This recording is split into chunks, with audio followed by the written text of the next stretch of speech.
এলাম রাঁচিতে ঘুরতে যাওয়ার সেকেন্ড পার্টটা নিয়ে। তোমাদেরকে তো লাস্ট বলেছিলাম যে আমরা পাত্রাতু ভ্যালিতে ঘুরতে গেছি। এখানে বেশ অনেকগুলোই খাবার দাবারের দোকান ছিল, তো আমরা তো অনেক কিছু খেয়েছি। ভাই না কিছু খাইনি, আর ওর তো আইসক্রিম ছাড়া চলেই না, তো ওকে তো আইসক্রিম কিনে দেওয়া হলো, তো আইসক্রিমটা খেতে থাকুক। আর এখান থেকে কিন্তু আমরা বেরিয়ে যাব, অনেকটাই বেলা হয়ে গেছে। আর আমরা যেই জায়গায় যাব সেখানে যদি তাড়াতাড়ি না পৌঁছায় তাহলে ওই জায়গাটায় আমরা ঢুকতেই পারবো না, কারণ ওই জায়গাটা নাকি 4টের মধ্যে বন্ধ করে দেয়। টুকটাক এটা ওটা খেয়ে কিন্তু আমরা এখন বেরিয়ে পড়লাম। দীর্ঘ 2 থেকে 3 ঘন্টা জার্নি করার পর আমরা কিন্তু সেই জায়গায় এসে পৌঁছে গেছি। তো এখানে আসার পর আমরা সবাই মিলে একটু ছোলা মাখা খেয়ে নিলাম। বেশ অনেকটাই বেলা হয়ে গেছিল বলে সবারই খিদে পেয়ে গেছে। হোটেল থেকে রান্না করে নিয়ে যাওয়া হয়েছিল, এখানে ডাল, তারপরে আলুর চিপস, তারপরে মাছের ঝোল, এইসব আর কি। এক একটা গাড়িতে এক একটা জিনিস রেখে নিয়ে এইভাবে আসা হয়েছে। তো এখানে এসে আমরা সবাই মিলে খাওয়া দাওয়া করছিলাম। আর এদিকে কাকার অবস্থা দেখো, মানে এখানে কোনো চামচ ছিল না, তো কাকা ওই হাতা দিয়ে খাওয়া শুরু করে দিয়েছিল।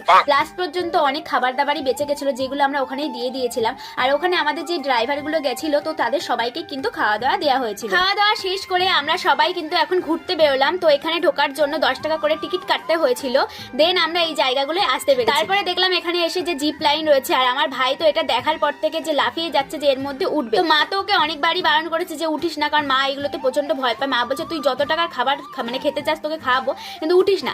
ও তারপরেও কোনো কথা শোনেনি। তো বাবা তারপরে ওকে টাকা দিয়েছিল, আর ও কিন্তু উঠলো, আর ও বললো নাকি বেশ ভালো লাগছে। কিন্তু আমার না ভীষণ পরিমাণে ভয় লাগছিল। আমি প্রথমে ভেবেছিলাম উঠবো, তো ওখানে যাওয়ার পরে যে এত পরিমাণ ভয় লাগছে যে আমার আর সাহসী হলো না যে আমি ওর মধ্যে উঠি।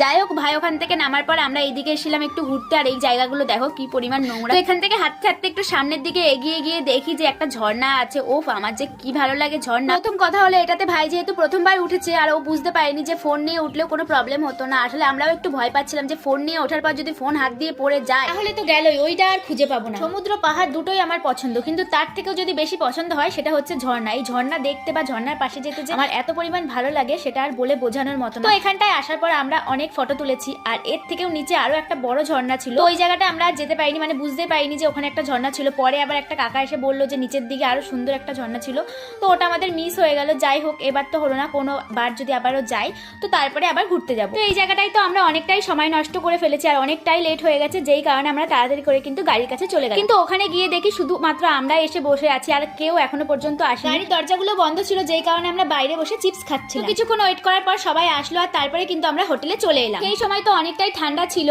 আর হোটেলে এসে কিন্তু আমি ঘুমিয়ে পড়েছিলাম। তারপরে সন্ধ্যেবেলায় টিফিন দিচ্ছিল বলে ছাদে এলাম। তো হোটেলের ছাদ থেকে চারিদিকটা দেখতে এমনটাই লাগছিল। নিচে আসার পরে দেখি সবাই মিলে নাচানাচি শুরু করেছে, আর আমি তো নাচতে এত ভালোবাসি যে আমিও নাচানাচি শুরু করে দিয়েছি।